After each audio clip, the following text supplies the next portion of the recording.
Saint Anne, also known as Anna in Hebrew, or from the origin of grace or favor. She was known in sometime the 1st century BCE, although an exact date is not known. She is believed to have been born in Bethlehem or Sepphoris, a town in Galilee.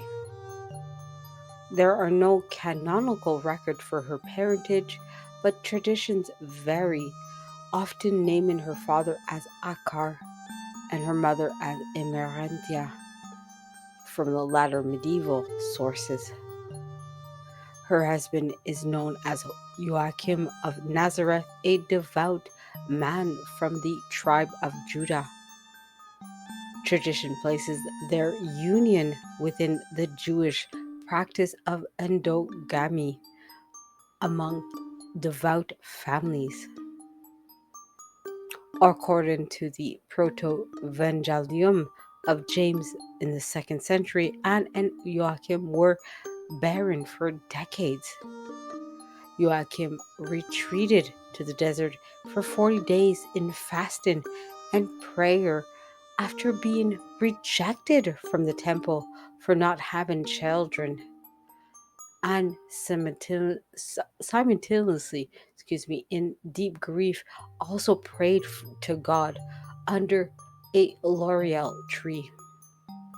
An angel appeared separately to both Anne and Joachim, announcing that they would have a child blessed above all others. They would later give birth to the Virgin Mary, traditionally placed in 20th year BCE, celebrated usually on the 8th of September in the church calendar. As per their promise, Anne and Joachim dedicated Mary to the temple at age of 3. This act of consecration signified deep piety as theological importance in the doctrine of the Immaculate Conception. Traditions about Anne's later life are sparse and vary widely. Some accounts suggest she lived to see Mary betrothed to Joseph and perhaps even Jesus' early years. She is believed to have passed away in Jerusalem, though some traditions place her death in Ephesus or Sepphoris. There's no specific date of her passing that is historically documented, traditionally believed to have occurred before Mary's public life began, however. In some Eastern tradition, it is claimed that she passed away at the age of 79.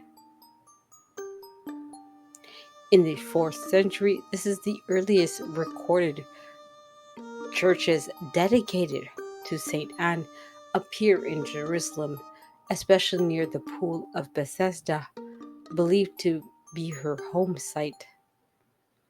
The Church of Saint Anne in Jerusalem was built by the Crusaders in the 12th century, and it stands on this traditional location. The Eastern Orthodox Church celebrates July 25th as the Dormition of Saint Anne. The commemoration occurs on July 26th, jointly with Saint Joachim, her husband. In Eastern Catholic and Byzantine churches, additional feast days occur on December 9th, the Conception of Mary, and September 9th, the Post-Nativity of the Theotokos. Saint Anne is a patron saint of mothers, women in labor, and childless women. She's also the patron saint of grandparents, educators, seamstresses, and carpenters, as well as over the centuries and cities, including Canada, Quebec, Brittany in France, and Vienna in Austria.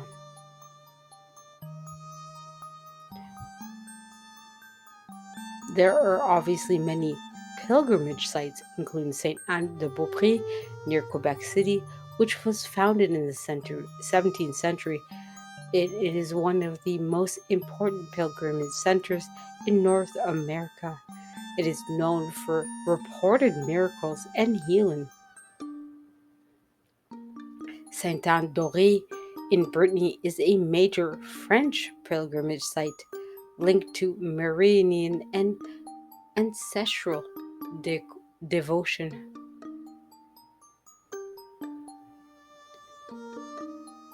There are many iconographic development and representations frequently depicted teaching Mary to read, symbolizing education and formation, as well as iconography elements, including the scroll or books, which represent the education of Mary, lilies, which represent purity, and two dove, which represent symbolizing the offerings to the temple.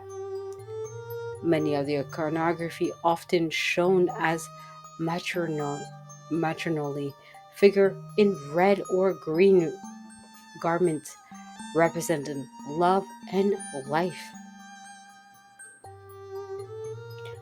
Saint Anne is often not mentioned in canonical Bible, but holds a central place in Christian tradition through the proto-evangelium of James, which was widely circulated by the 3rd century. Theologically, she serves as a prefiguration of the church, pure, devoted, and the vessel through which the Mother of God would come. Her cult rose significantly in the Middle Ages, especially through the Franciscan and Byzantine orders. During the medieval and Renaissance art, popular themes include Anne celebrate or Anne with Mary and Jesus, particularly in German, Dutch, and Italian paintings. There are many prominent artists, which include Leonardo da Vinci, who painted the Virgin and Child with Saint Anne, as well as Albrecht Dürer, Masaccio, Giotto, and Jos van Cleve. There are also many devotional practices, including widespread confraternities dedicated to Saint Anne, which were formed in the 14th to 17th centuries, as well as the Anacharches, or the Saint Anne Church in Vienna and Habsburg, which became central hubs of veneration.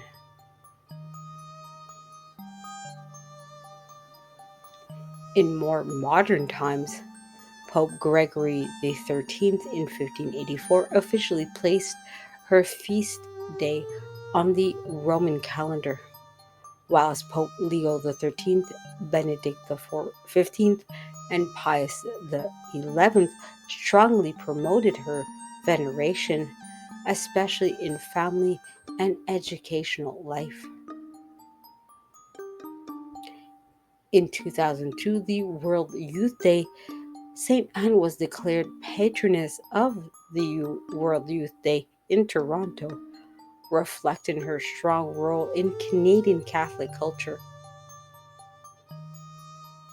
Saint Anne remains a vital figure in Christian tradition as the Mother of God, representing generations of faith and fidelity. Though absent from the canonical scripture, her life bridges Old and New Testament symbolically and spiritually. Through liturgy, art, devotion, and pilgrimage, Saint Anne continues to inspire millions globally, particularly those seeking intercession for family, fertility, and faith living.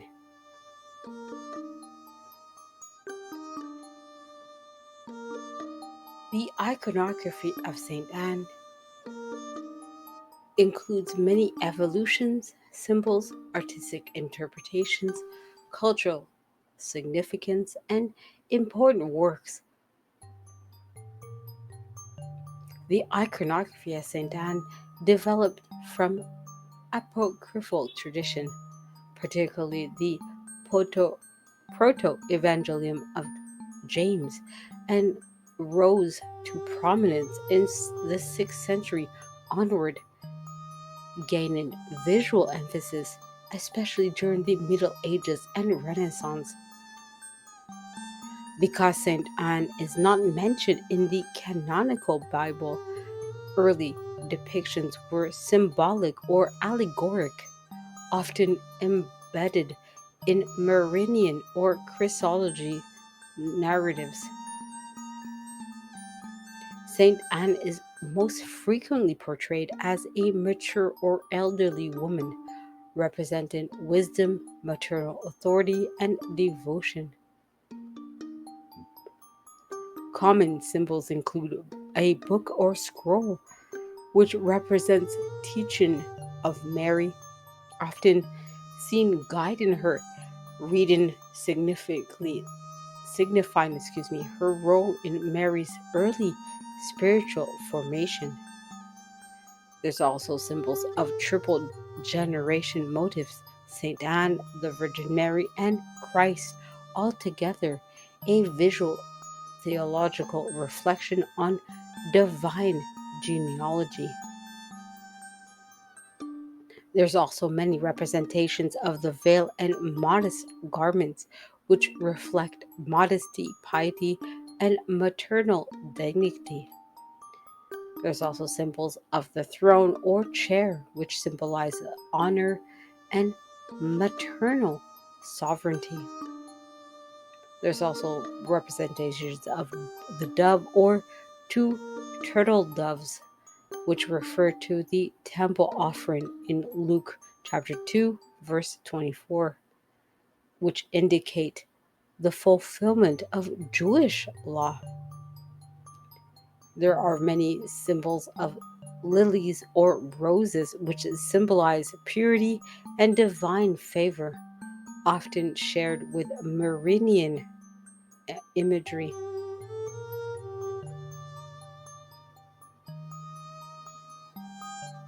There are many different types of iconographic representation.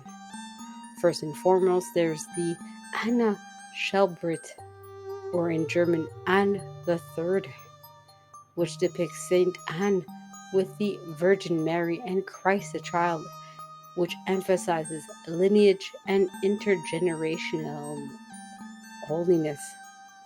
It is often triangular composition with Anne as central and stabilizing figures. There's often many symbols of Saint Anne teaching the Virgin Mary. In many iconography elements, it shows Saint Anne educating Mary in reading scripture, emblematic of the transmission of sacred knowledge.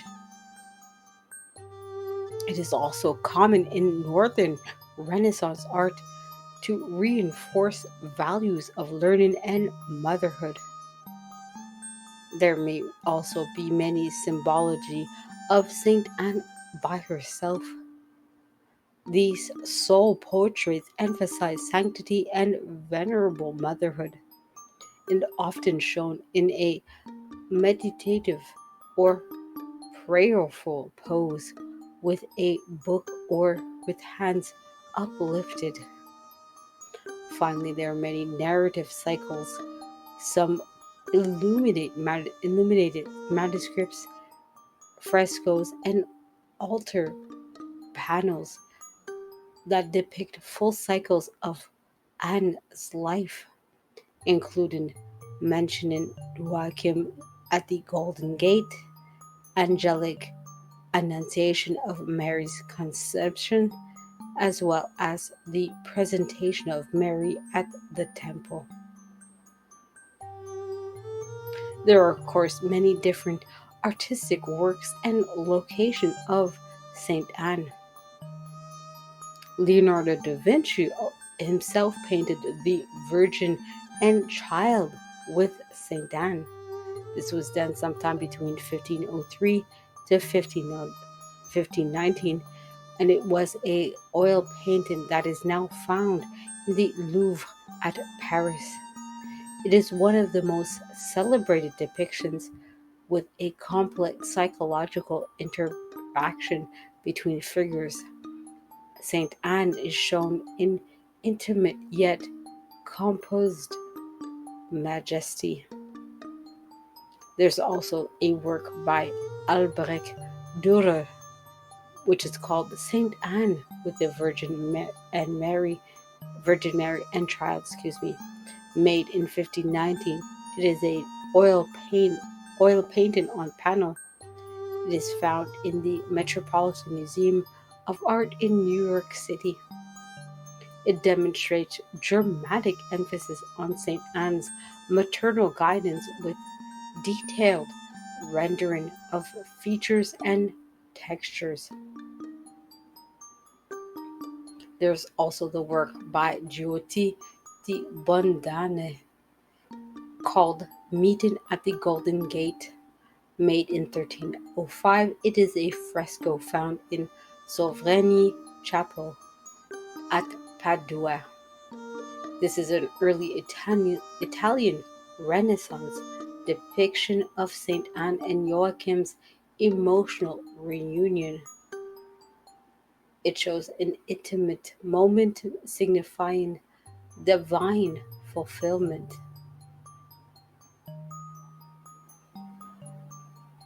There are, of course, many geographical and cultural variations.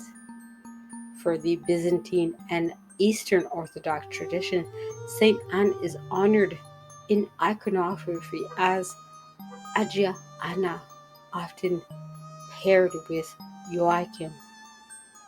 In traditional Eastern icons, she is shown either holding young Mary or standing beside her in temple scenes. She often appears, in feast icons for the Nativity of Theotokos and presentations of Mary. While as French and Breton art, particularly in Brittany, France, she holds deep veneration. Local sculptures often shown Anne crowned or clothed richly, sometimes seated with Mary and Christ on her knees. For the Calvaries of Brittany or the granite sculpture groups include Saint Anne in passion narratives or family groupings.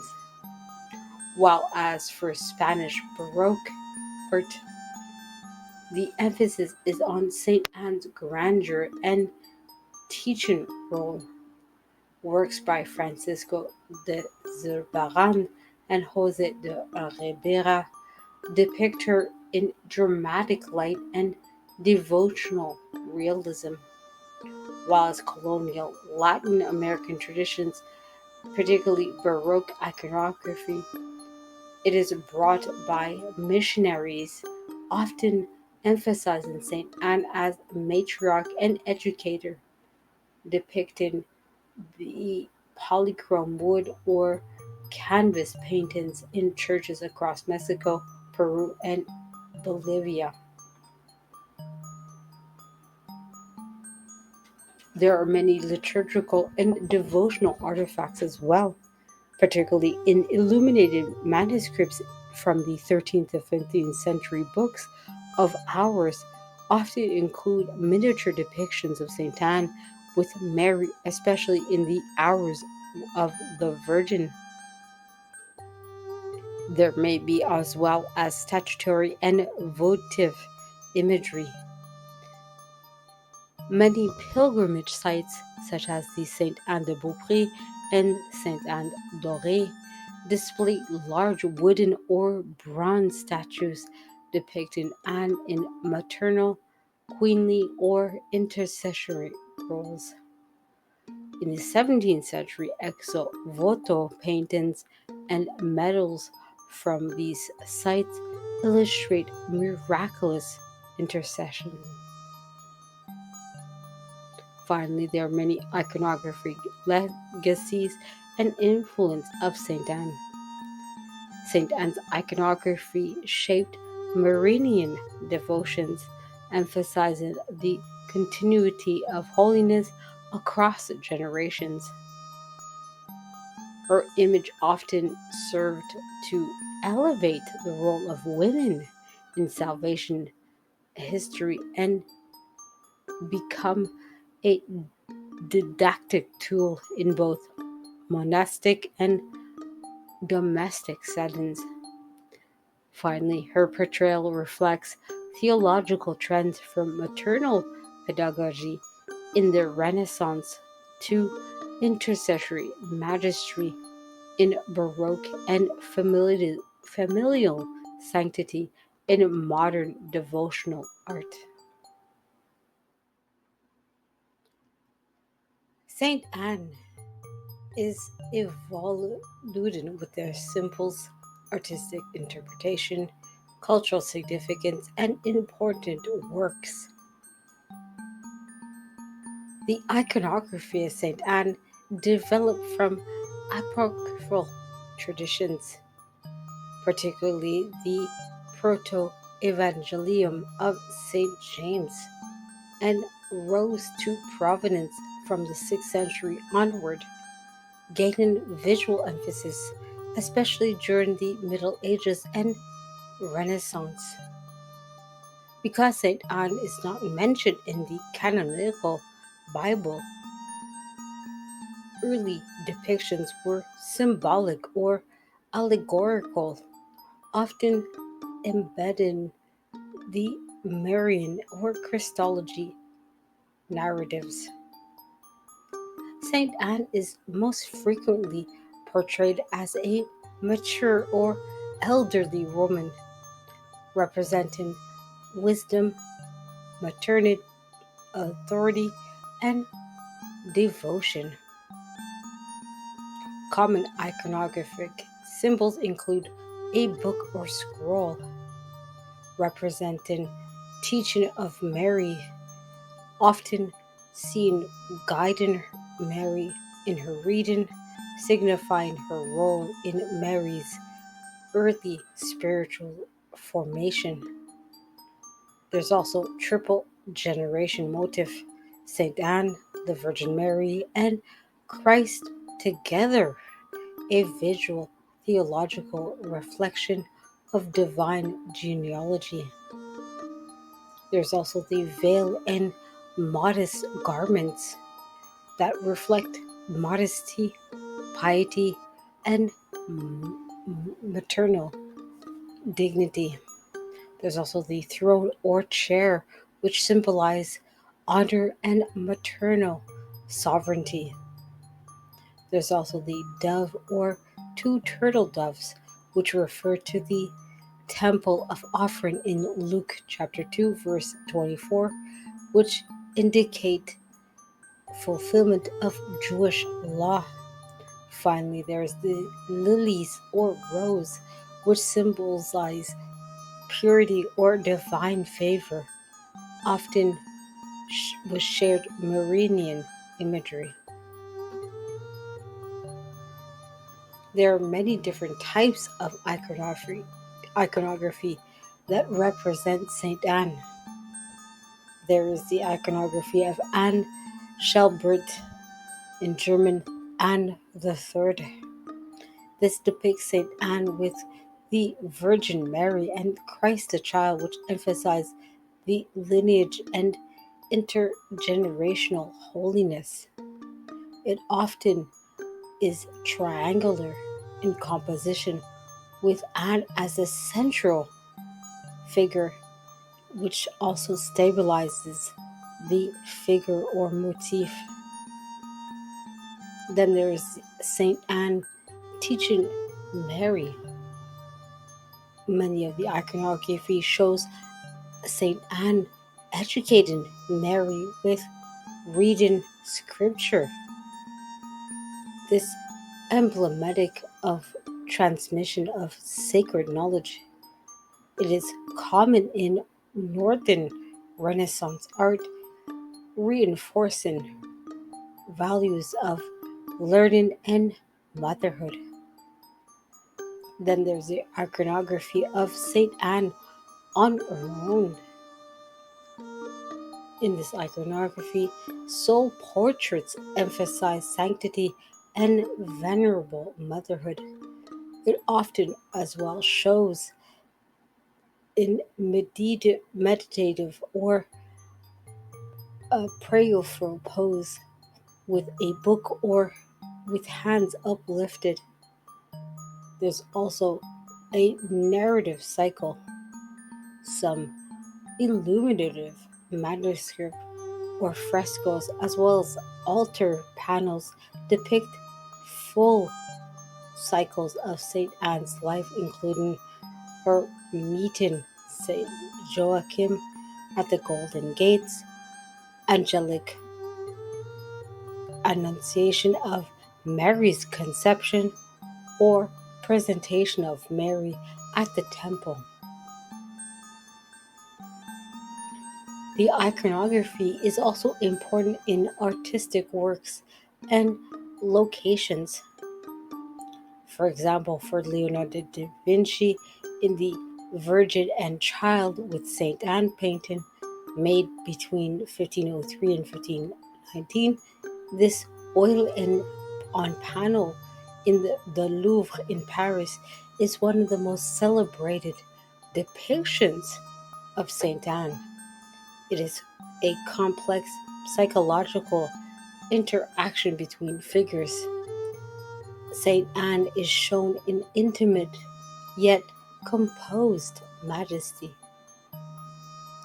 while as the work from Albrecht Dürer named St. Anne with Virgin and Child made in 1519, this oil on panel found in the Metropolitan Museum of Art in New York is significant as it demonstrates dramatic emphasis on St. Anne's maternal guidance with detailed yet rendering of features and textures. There's also Giotto di Bondare, the meeting at the Golden Gate, a fresco made in 1305 found in the Sovrani Chapel in Padua. This early Italian Renaissance depiction of St. Anne and Joachim's emotional reunion is an intimate moment, signifying divine fulfillment. Then there's the Masieco painting, St. Anne Materza, made between 1424 to 1425. This tempera on wood is found in the Uffizi Gallery in Florence. This work depicts St. Anne as a protective presence behind Mary and Joseph, introducing early Renaissance spatial understanding and realism. There are many other works, including Master of St. Anne Legend, the work named St. Anne Altarpiece. This was created in the late 15th century and is an oil on panel found in the Royal Museum of Fine Arts in Brussels. This rich Gothic triptych is centered on St. Anne's role, her notable for narrative decency and courtly detail.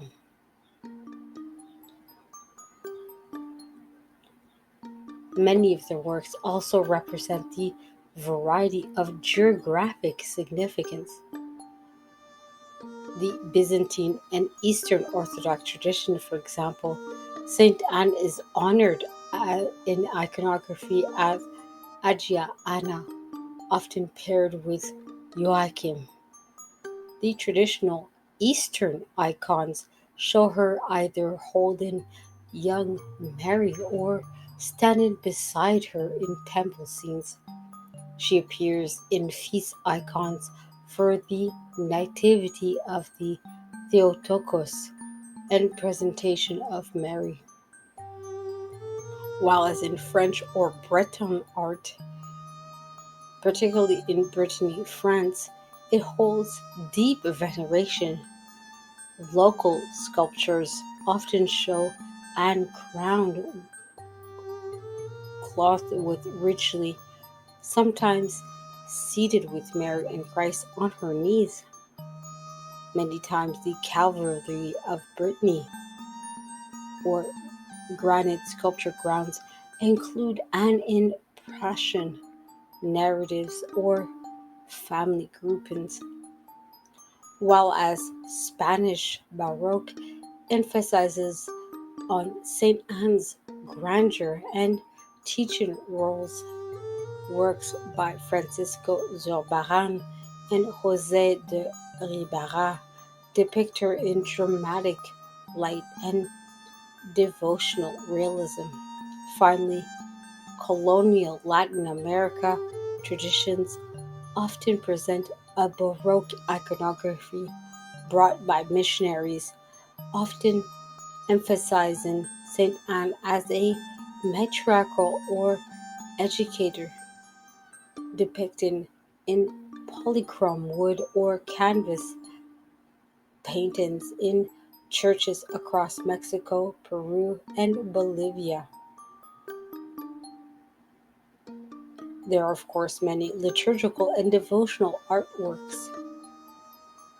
During the 13th and 15th century books of hours, it often includes miniature depictions of Saint Anne with Mary, especially in the hours of the Virgin, while as statutory and votive imagery, the pilgrimage sites such as Saint Anne de Beaupré and Saint Anne d'Auray display large wooden or bronze statues depicting Saint Anne in a maternal or queenly or even intercessory roles.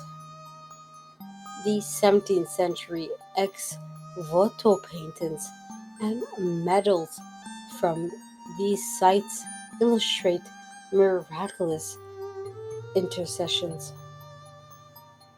Finally, the iconography's legacy and influence include Saint Anne's iconography that shaped Marian devotion, emphasizing the continuity of holiness and across generation. Her image is often served to elevate the role of women in salvationary history and become an didactic tool in both monastic and domestic settings. Her portrayal reflects theological trends from maternal pedagogy in the Renaissance as well as intercessory majesty in Baroque and familial sanctity in modern devotional art.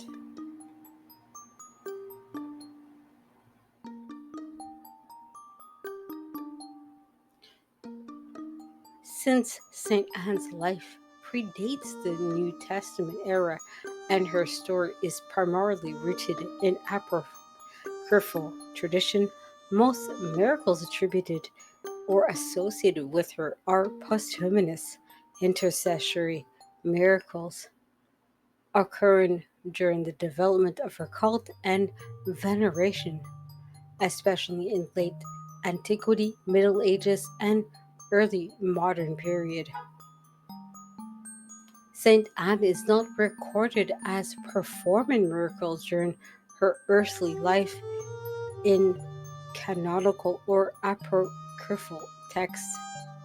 All recorded miracles are posthumous and attributed to her intercession, particularly in matters concerning fertility and childbirth, healing of illness and deformities, protection during plague and conflicts, as well as miraculous apparitions and visions.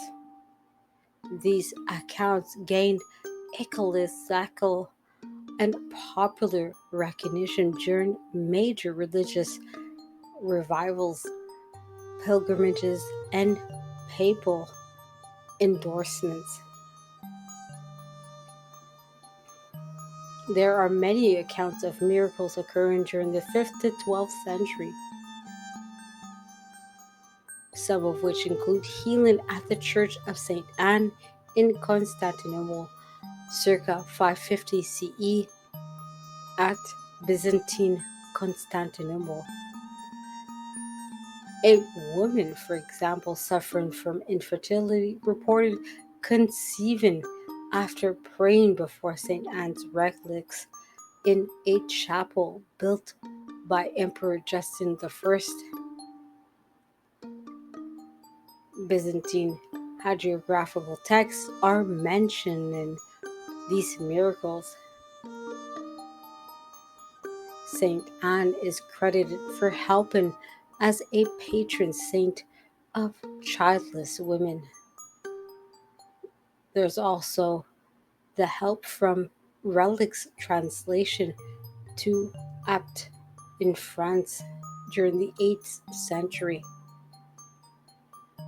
According to tradition, St. Anne's relics were miraculously discovered in Apt province during the reign of Charlemagne.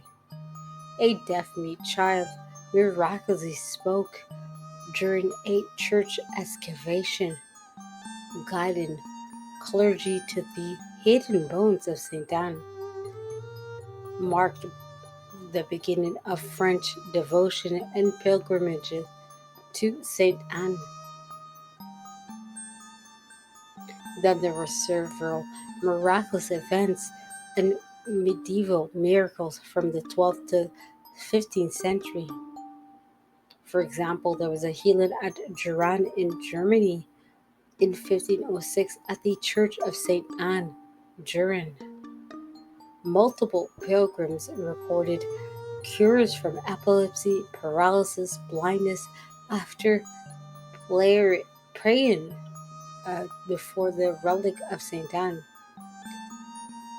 During these prayers, it was recorded by Augustine friars and verified by local church officials. During became a major pilgrimage destination in the Holy Roman Empire. There's also protection during the Black Death in 1349.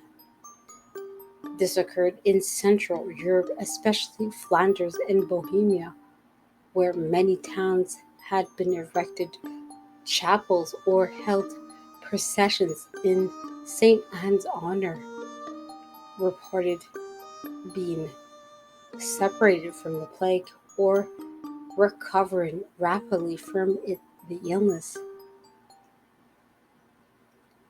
During many historical notes, chronicles such as Johannes of Winterhart attributed these protections to St. Anne's intercession.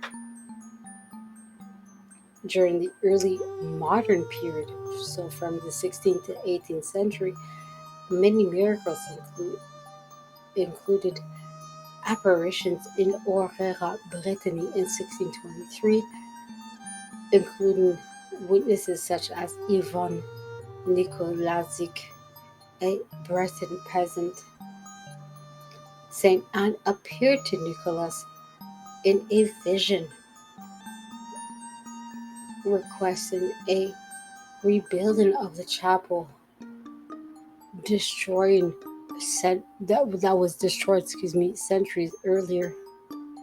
In this miracle, Emperor Raka's light guided the villagers to a statue of Saint Anne, which was buried in a field. A series of healings followed, led by the construction of the Basilica of Saint Anne d'Auray, and annual pilgrimages began. Then there was the healing of Jean Leroux in 1640 in Auray, France. A paralyzed young man, Jean Leroux, was brought to the shrine and walked unaided after prayer. The veneration began after a miracle investigated and authenticated by Bishop Vaness.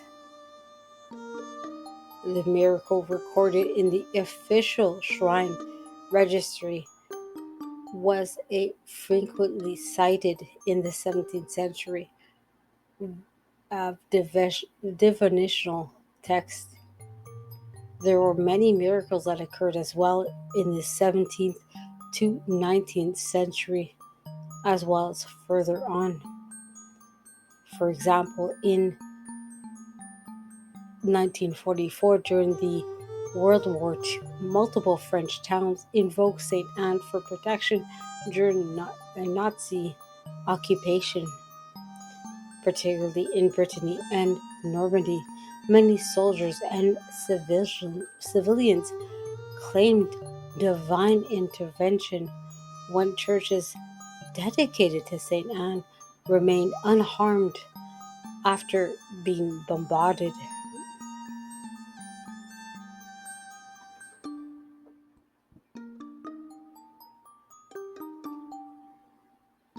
Because of Saint Anne's veneration originated in antiquity and predated the formal canonization procedures established by the Catholic Church, her path to sainthood followed a non-standard yet organic trajectory. The lack of early canonical record influenced the canonization process of Saint Anne. Saint Anne is not mentioned in canonical New Testament, and her name and life details were first introduced in apocryphal sources, particularly the Proto-Evangelium of Saint James between 145 and 160 CE. Her recognition arose not from papal declarations but through long-standing local and popular devotion, especially in the Eastern Christianity tradition. By the 5th century, Saint Anne's name appeared in Eastern liturgical calendars, particularly in the Byzantine Rite, where she was honored in hymns and feasts. The first formal liturgical commemoration occurred in Jerusalem, where a basilica was dedicated to her near the Pool of Byzanta around 550 CE under Emperor Justinian I. Her cultus was nurtured in Armenia, Syria, and Egypt, where she was revered alongside Joachim as a part of Mary's sacred genealogy. Saint Anne's cult was introduced in the West through crusades, monastic traditions, and pilgrimage, particularly returning from the Holy Land. Excuse me. By the 8th century, devotion was established in France, Germany, and Italy, particularly through the Benedictine and Cistercian monasteries. In Apt province, the discovery of preparatory relics during the reign of Charlemagne catalyzed her Western popularity, though no formal Roman recognition had yet occurred in the early years. Saint Anne was inserted into local missals and calendars across Europe by the 11th century. The feast of Saint Anne appeared in the sacramentary of Fulda and Gallican missals, evidence of which was widespread but decentralized recognition. Pope Urban VI from 1378 to 1389 authorized the celebration of a feast in her honor in select dioceses. Pope Sixtus IV from 1471 to 1484, a Franciscan and strong Marian supporter, actively promoted her veneration by granting indulgences from those celebrating her feast and approving construction of churches in her patronage. Pope Gregory XIII issued a first universal recognition of St. Anne's feast in the Roman calendar in 1584, officially fixing it on July 26. This is the closest equivalent to a formal canonization in the era of when sainthood could still be established by papal decree based on long-standing cultus.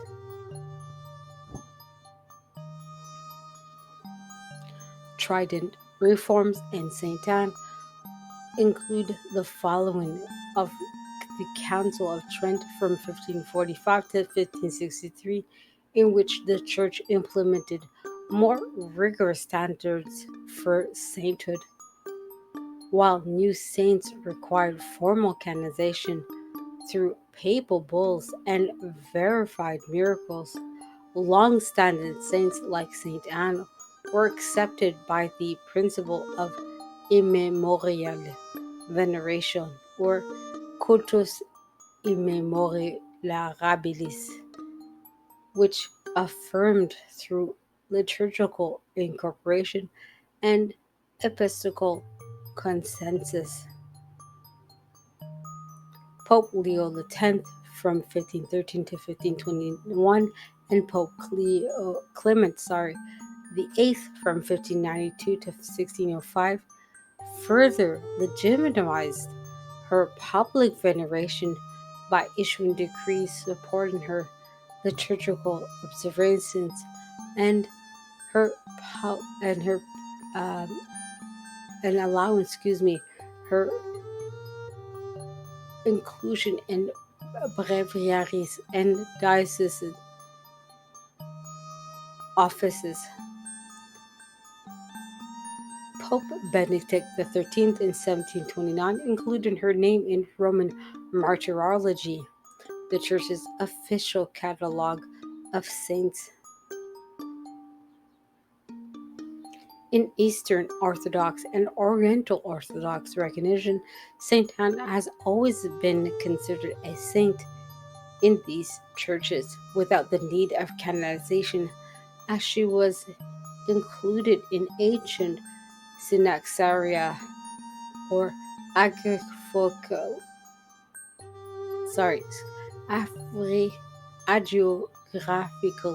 calendars.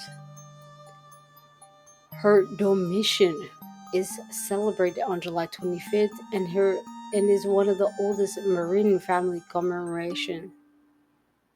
She is also commemorated in Armenian, Apostolical, Coptic, and Syriac traditions, where her memory is is honored in ancient liturgical texts and iconography.